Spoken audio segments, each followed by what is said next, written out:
Nafe omulungi tukwaniriza ku BSTV nga kubanga tulaba tugoberera ku bintu byaffe eby'enjawulo. Amannya Omulika Sseruli Pawulo program ensonga nga tusooka ku nsonga ya obubaka bwange bugamba butya?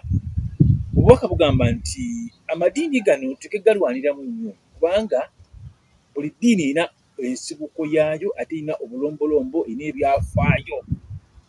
Kati ffe ngaffe abantu abazigoberera tulina kubeera bagezigezi era bakalaba ng'abaana b'omusota. Bayibuli egamba nti mbere bakalaba ng'abaana b'omusota nti bwe bamala okubanga amagye gamaze okwalula nga bagyaludde gigenda ne gyeyiiza gyokka ne giwanga oluvannyuma ne gifuuka emisota eminene. Kakati mu mbeera tuli bagezigezi mu mbeera eyo tuleke kubanga tukuyeetingawo ate entalo nga tusinzira mu madiini nga tulumbagana amadiini ga bannaffe. Ekisookera mu ddala mu byonna omukadde waffe Ssekakitiibwa yali alumbagana bannaffe Abakatoliki n'Abakristaayo nga nti abagenda okulama agenda mugongo bagenda ku bya butali makulu. Bwe yakyogera mu budde obwo bali endowooza yaabwe n'enzikiriza yaabwe yali nga gy'alumbye. Naye jjukira nti buli ddiini erina obulombombo bwayo ate bwagisoma gw'otegeera. Oba kati omusiraamu ategeera lwaki alina okusala emirundi 5 olunaku. Ekyo yakitegeera kubanga ekyo kiba kimugamba nti olina okusala emirundi 5 olunaku era ova buto ng'okima. Era kizibu nnyo okugenda mu maka g'omusiraamu nga tewaliwo kadomola. Basala subuhi, mangalidi, ashiri, zonna bazisala ne isha, zonna bazisaala okusinziira ku budde obw'enjawulo. Kati ekyo omusiraamu omutuufu alina kukola ekyo era alina kusala 5 oba olunizi zibayita empagi 5. Empagi 5 zikola obusiraamu. Waliwo gye bagamba nti kati okugenda e Makka eyo mpagi, waliwo okusiiba, waliwo okuwa zaka. Ebyo byonna mpagi 5 zikola busiraamu. Kati omusiraamu ekyo aba akitegeera era bw'aba agenda e Makka nga musiraamu era ekyo aba akimanya nti ogenda e Makka n'obulombo bwayo obugoberera.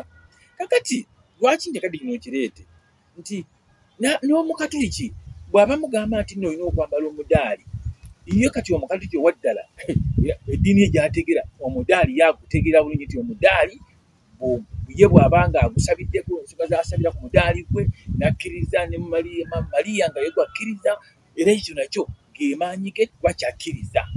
Kati bw'onaavumirira omusiraamu oba n'ovumirira omudaali gwo oba n'ovumirira omusiraamu akwata akadomola n'agenda emmanju, ojja kuba okoze ensobi. Bw'esooka oyingire obusiraamu kuba Mukatoliki, obusiraamu bwagala obuyingire bakusiramule okyuse n'amannya then oluvannyuma kati ojja kutegeera lwaki oli asinza obusiraamu bwe. Ate ojja kutegeera lwaki n'oli ow'omudaali naye lwaki asinza omudaali gwe kubanga naye baabimusomesa.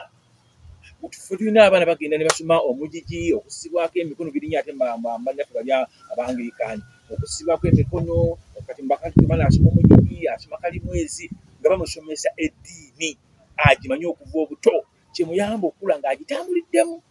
So nga tene mu busiraamu waliwo abaana babasomesa okuyiga ejjuzu. Kati kitegeeza nti omwana akula ng'akimanyi. Kati gwe Omukatoliki bw'olumbagana omusiraamu ogamba nti ebyasoma tebiri makulu, bogana Luwarabu.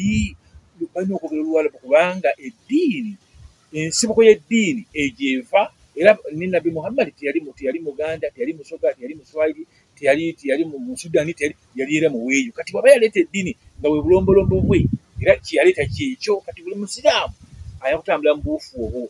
Ate bw'osanga omusiraamu nga asinza mu Luwarabu kitegeeza ye okusinza ku nnono y'eddiini eyo era nga gyeva alina kusinza Luwarabu. Kati olina gamba ati lwaki mwogera Luwarabu? Ennono y'eddiini gyeva boogera Luwarabu era kirina kuba bwe kityo.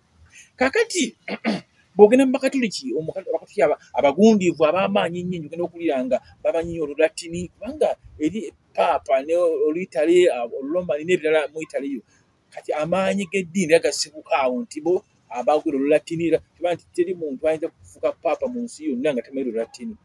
Ne bw'aba gunju ne bw'aba bawulira bano kati nga babishopu abo mu Bakatoliki, kati nga bula bishopu wa Kampala atwala Olubaga mukadde waffe Paul Ssemwogerere, kati nga level yaabo baba Olulatini balukuba budinda. Olaba n'ennyambala yaabwe yennyini ddala nti nno teyawukana na Paapa. Akakofiira ke bambala ako bakwata emiggo. Naye nali nsoma ku byafaayo lumu nga Dr. Cyprian Kitolo nga tannafa yagamba nti bannange fe amateeka ge tugobera geerooma era gobookera enkya ng'oli mu kufaaza noga tuyagala kuwasa ofuluma obukatuliki tukwambula amaganduula kubanga ekyo kyaba kityobola eddiini yaffe oba eddiini eno gye tukkiririzaamu. So gwe kati bw'oba omusiramu n'ogamba ati ate abo lwaki tebawasa? Kakati ennono y'eddiini yabwe tubwegamba bw'oba oyagala okuwasa ng'oli faaza okyuka bukyusi n'odda mu busiraamu n'odda mu bulokole n'odda mu angirikani kubanga abo baweereza ba Katonda oba abakristi bawasa. Nekikuwa emirembe leka kugamba nti osinze mu ddiini y'abano nti kati gw'oli faaza bakuba embaga. Oyinza okwekanga nga nawe oleese ebizibu kubanga ennono oba okoze ekyo bityobodde. Kakati lwaki ebyo bina nsimbye omusingi gwa puroguramu eno nga njagala tuleke kulwanagana na kuwanyisigana bigambo bingi. Teri agenda kukeera nkyagambe nti nze ndi mutuufu ku lw'eddiini eno kubanga n'oli kyasoma kyakkiriza kituufu ku lulwe. Bw'oba oyagala akyuke tolina muvumirira, tomujooga, tomujerega, tomunafuya. Nabadde ntulira mukadde waffe Pastor Jamada yaliko omusiraamu kati ye pastor ng'eye agamba yabadde akootinga kulaniawo ng'agamba n'ekitabu n'akikootinga ekisijja kuddamu ng'agamba nti mu busiraamu kikirizibwa okulamaga nga ne bano bwe bagenda okulamagawa Namugongo, kyokka nayaga nti n'abagenda e Makka nabo tebaakola na bajulizi nti kuba nabo bagenze kulamaga ne beetuula Kaaba emirundi 7. Eyo Kaaba y'ennyumba ya Musiraamu mwe yaŋŋamba nti nnyumba ya Mungu, yanga nti nyumba ya Mungu, nyumba ya Mungu. Era ennyumba eyo nali mbuuza omusiraamu mukwano gwange mu tablik ne mubuuza ennyumba eyo ebyafa bya Kaaba byajja biranga nti ennyumba eyo yazimbwa Adamu kirowooza okusinza ku byafaayo nti ye muntu yasooka okutondebwa. Kakati nti yazimba ennyumba eyo eya Mungu nti ne temu yatuuka abantu abalumbuddwa Abawalabu bagyetulanga emirundi 7 naye nga bali bwereere. Yadde abinyumiza nti babanga bwereere. Naye Nabbi Muhammad nti bwe yajja n'aleeta obusiraamu ebyokwetula ennyumba eyo eya Kaaba nga bali bwereere ne bagenda ne babiwera. Kati abantu ne babanga bambala kati nekyolaba okwesiba obukete kati this time tebagira nnyo nti no babeere bwereere beesiba bukete ne bambala. Naye kati ate nabadde ndaba omusiraamu ku mikolo gino egyaffe emitimbagano ng'agamba nti twesiba bukete naye munda temuba mpale. Gyegimu ku mikolo egikolebwa nga bagenze e Makka. Ebyo era byayogeddwa abamu ku bannaffe abamanyi mu ddiini eyo batunyonyola ensonga ezo. Lwaki ekyo mbireeta okulaga ntuke kwagala kulwanagana nnyo nakulowooza nti buli muntu mutuufu nnyo n'okwagala okuvuma bannaffe n'okubajooga. Lwaki byo nambiraga buli ddiini erina obulombombo bwayo. Kati ojagenda ogambe bagenda basena amazzi e Namugongo bakola ki? Ate Abawalabu abasena zaamuzaamu bamugyawa kuba zaamuzaamu nago mazzi. Kuba tugamba oluluzi lwa zaamuzaamu lyafa ebiraga nti omukyala bamuyitanga Agali yalina omwana bamuyitanga Isimayiri yali agenda kufa ng'abamugubye mu nnyumba. Kati omukyala bwe yagenda yali atambatambula bw'ati Mukama n'amulaga oluzzi omwana asobole okufuna amazzi gaayo. Omwana yava mu ggwanga ly'Abawalabu era ge mazzi ge bayita agazaamuzaamu. Eraga nti abagenda e Makka bagafuna bagayita zaamuzaamu woota. Era ffe agenze e Makka n'aleeta zaamuzaamu ng'ayaniriza mu maanyi kubanga agabira ekika kyonna nti zaamuzaamu nti mazzi ga mukisa zaamuzaamu.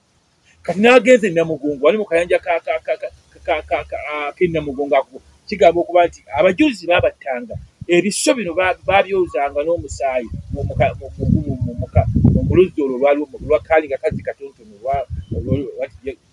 ako nagafuuka nga lugaziwa. Kati baakola bulungi ne bagaziwa era buli muntu agenda e Namugongo amazzi agajja n'agaleeta ne gafuuka ag'omukisa mu famire z'abantu okusinza ku nzikiriza zaabwe. Kati ebintu birina kutumalamu nnyo. Kati nawudde mpulira mugende Namugongo abagenda Namugongo bagenda kusinza abafuli n'abuuza gwagenda e Makka n'osinza nga Muhammad ye mulamu kuba naye Muhammad ne yafa.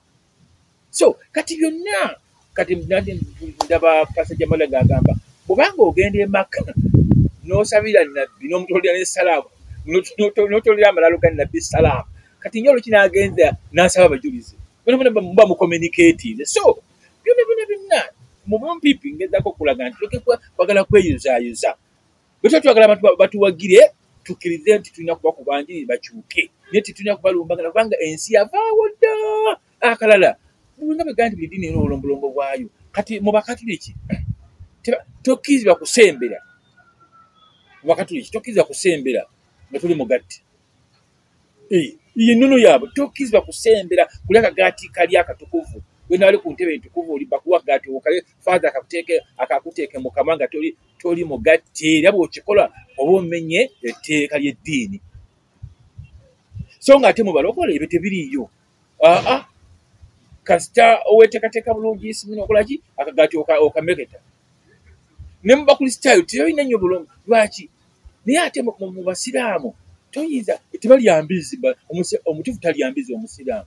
Era gwe bw'oli embizi ng'oli musiraamu era nawe oba omenye mateeka, kubanga tekikirizibwa. Kati oyinza kugamba kati bubanga gwe Petero kale oli Petero oba oli Pawulo n'ogamba kati nze Pawulo ndi wano n'ogamba abasiraamu ne mulye ku mbizi, kati oba otyo obodde